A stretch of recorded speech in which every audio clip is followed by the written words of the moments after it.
All right, so this is kind of a breaking news, last minute, unplanned bow build. I have myself here a Lift 34. You've probably already seen the build for what was going to be my target rig for this year.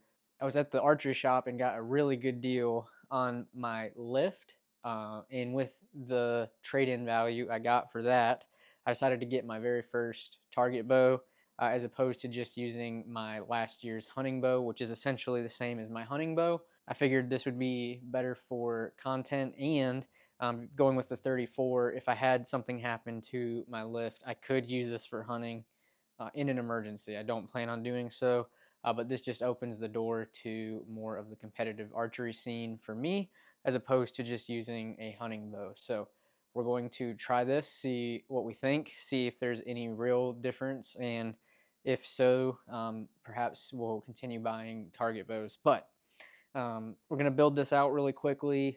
We got to start shooting this weekend because in 2 weekends we have our very first 3D shoot. So I want to get some reps in with this, make sure it's all tuned and ready to go. Got very fortunate that the archery shop let me test fire this. So they did put in a D-loop and they did put in a peep for me just so that I could shoot into a bail.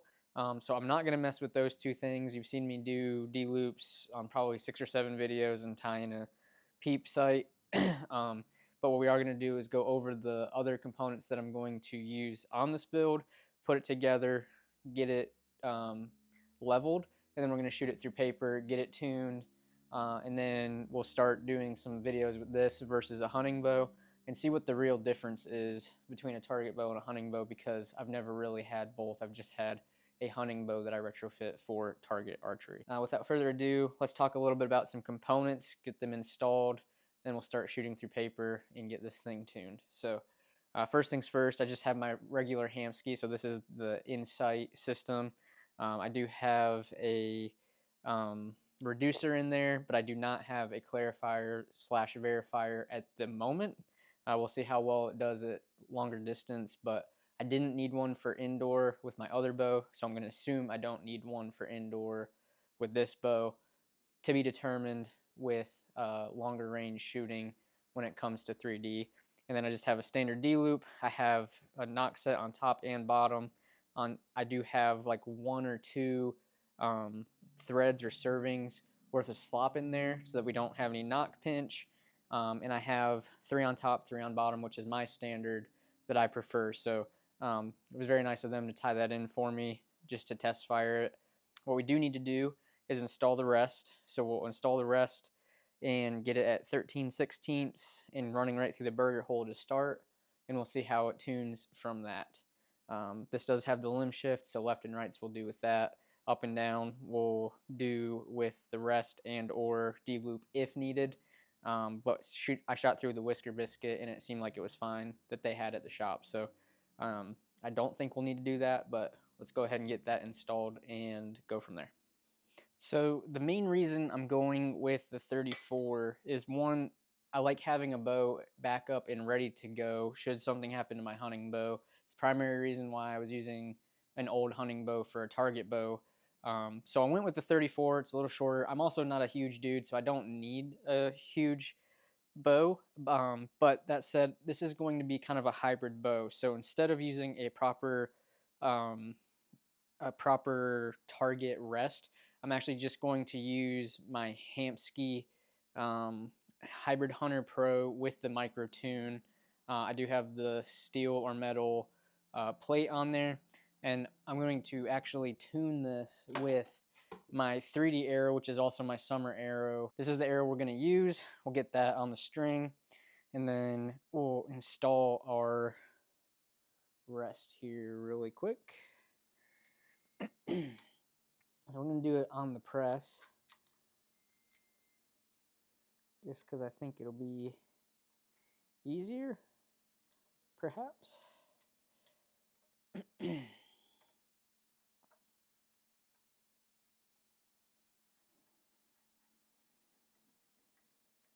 that hand tight first. Make sure that it's level up and down, and then we'll crank on it.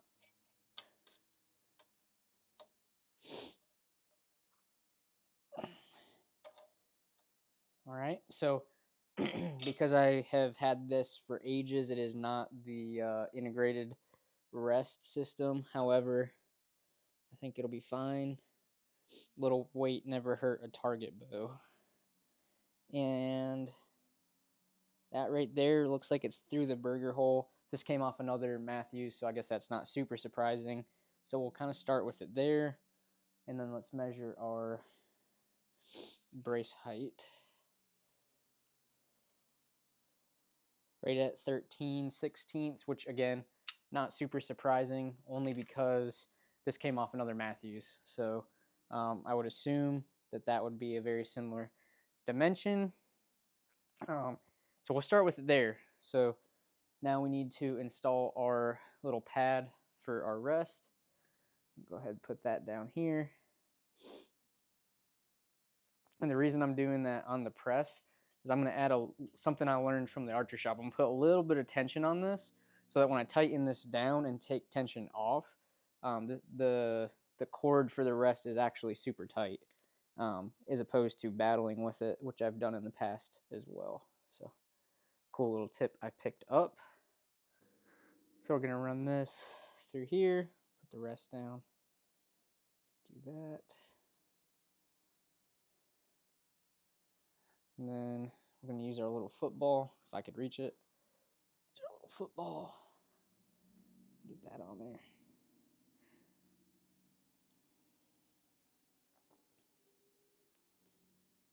Nope. I want it facing outward so that I can tighten it. And once that's a little bit snug, what I'm going to do is take a pair of pliers. Just make sure I get this as tight as I can. So now when we take all the tension off, that should be super tight. Next up, we'll do our sight. I think this is bridge lock, so I have that on here. So we just got to tighten down the little screw. I'm going to run this, because it's for 3D, I'm going to run this in a good bit. That'll also give me the most distance possible out of it. All right, the only problem is I can't really see where it's going. Maybe not the most effective way to do that, but we got it. And then for stabilizers, I think I am going to move it over to our vise, just because that was more difficult than I thought. So I'm going to cut here, move this in, come over to our vise here. 1 second.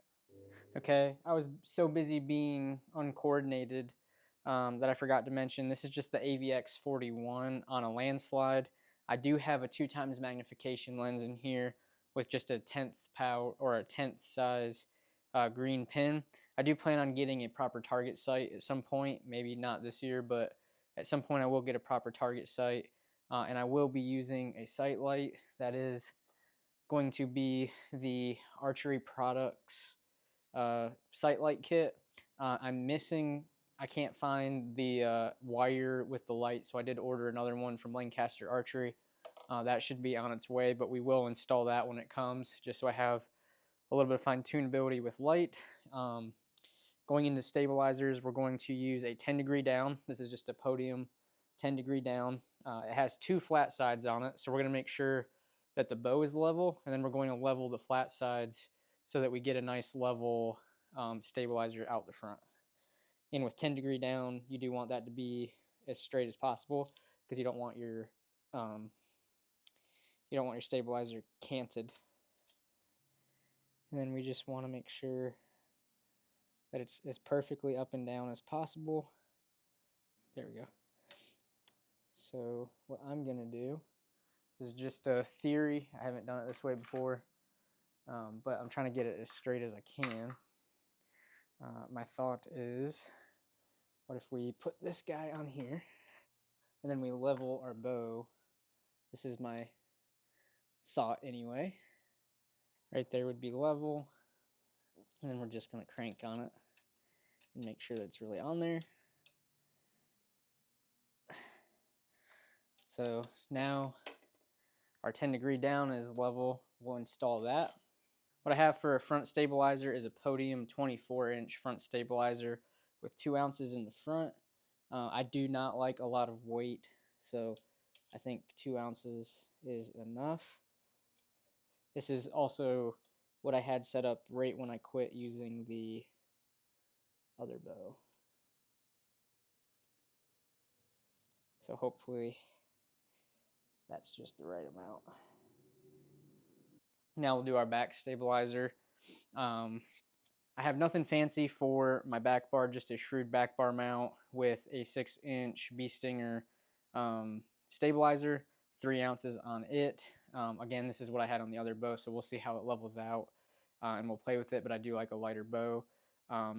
One thing I'll say, the reason I'm using such a short back stabilizer is, if you notice here, when you run it out the back, it's extended out quite a bit, so it does sit behind the string enough, but it's not in my way. So we'll start with this and see how it goes. We may change this up depending on what the feel is, but we're just going to mount that to the back stabilizer mount like so.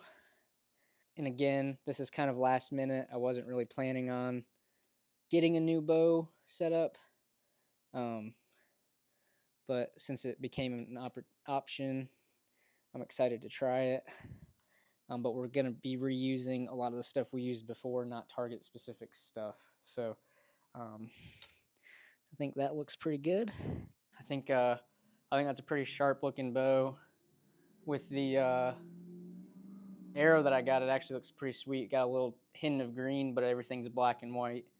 Kind of blacked out little rig. So let's shoot this through paper real quick and see where we're at, make any adjustments we need to, and then we'll start shooting this outside. I will admit this is a tiny bit unfair because my guys down at Spokane set this up for me to test fire, so I'm anticipating with the rest in the right place and with the D-loop already being tied that this is going to be pretty good through paper. I do want to mention, just to be clear, they set this up for me to test fire, so it's already been messed with. I gotta say thank you to Beckham at Spokane Valley Archery for setting me up to test fire it and helping me get kind of a good starting place, because normally I'm starting from scratch. So I am not starting from scratch on this. This has already been messed with some, so I'm expecting it to be pretty dang close, if not money through paper. So I just want to put that out there as a disclaimer in case we do get a perfect bullet hole. We don't want to send anything through the wall at the apartment. We haven't been here long enough to do that. So yeah, as expected, perfect bullet hole. The guys at Spokane Valley Archery are awesome. Show that to you a little bit closer now, but doesn't get a whole lot better.